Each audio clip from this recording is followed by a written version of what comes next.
A lot of these records are online these days. You can, maybe you'll have to, in your local area, go to the sheriff's office. That's who controls the jails in America, the sheriff's office at the county level, and make your records requests. But more and more of them are online. And let's take a look at what that might look like in your area. So we're at our favorite search engine here. Type in your county name, sheriff booking lookup, or maybe inmate search, that type of thing, and then click search. Now, I really want to point this out to you. It's important. The first few search results you're going to get, and this is what a lot of things you're looking for online with public records or skip tracing, you're going to find, look, there's the first one is an ad, the second one is an ad. They're kind of labeled well, but it's easy to get distracted. Look, this particular website is more than happy to do .org as if they're not in it for a profit, as if they're not commercial. Here's a .com. And they just have these promises to you. They're selling you. What you really want to look for is something more like this, the sheriff office in your county, and then .gov, that type of thing. They're not always going to be .gov, but take a look down through and find the exact one you want. Let's take a look here. If we click on the sheriff's inmate locate information, go to their web page. All right, so here we are. And it's got all the kind of typical things you would normally expect for a police or a real site. If an emergency, call 911. Here's the type of things that you can expect to find. You're going to find the current inmates listed. Now, this is very important. Some jail records are historic. And if you make a public records request in person, you can get those historic records. Really, really helpful. This particular county only has the currently incarcerated inmates. You have to understand when you're working databases what they have and what they don't have.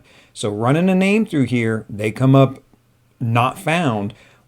That doesn't mean they've never been arrested. That just means they're not currently incarcerated in this particular county jail in this county. So you're going to find current inmates, the current charges against them. They may add some more. Case numbers, which is really, really helpful. We'll take a look at that. Location for visitation, not so much our thing. And court dates, which again, really helpful because arguably they're supposed to show up there. And for a lot of the people who are incarcerated, they're going to be brought there in an orange jumpsuit and handcuffs. So you know where they're going to be. So let's do a search here. Let's take a look at inmate search information. If we click this button right here, this is what the search page will look like for you. It's very plain, and I kind of like that. But we're going to go up here and type in a name and try a search. Let's go with a very generic Smith. By the way, let me point out to you here that before we search, you could search just by race or just by sex in this particular county. Really a couple of helpful things. But let's hit search here.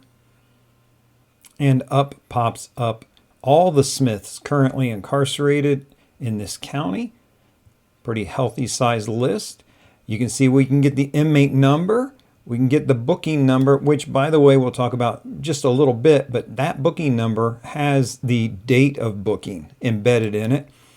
Right there, you can see 2022, 2022-09. Of course, you got the last name, first name, sex, race, where they're being held, even the status, a lot of felonies, and you're going to see that, a lot of felonies here.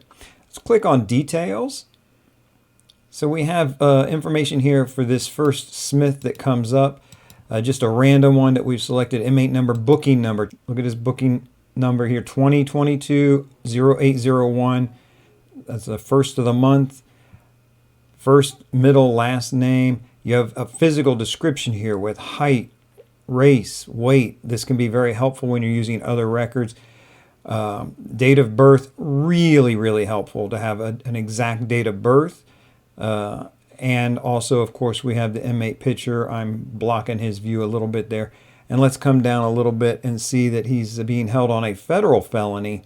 There's that arrest date that corresponds with the booking number, and he's on a holder. So the feds wanted him. Don't know why he was picked up, but the feds are asking to have him held. Now, before we'll go back to our search and we'll look at some other people, but let's think for just a minute. If the feds want him held, what does that mean? There are federal charges pending against him, probably, right? There's a warrant out for his arrest, maybe all sorts of things. But this is really, really important because it should clue you in to check PACER records for details on this guy, where you will find a lot of stuff. So that's an example that I was talking about, where this jail, this inmate, this booking information can lead you to a bunch of other information.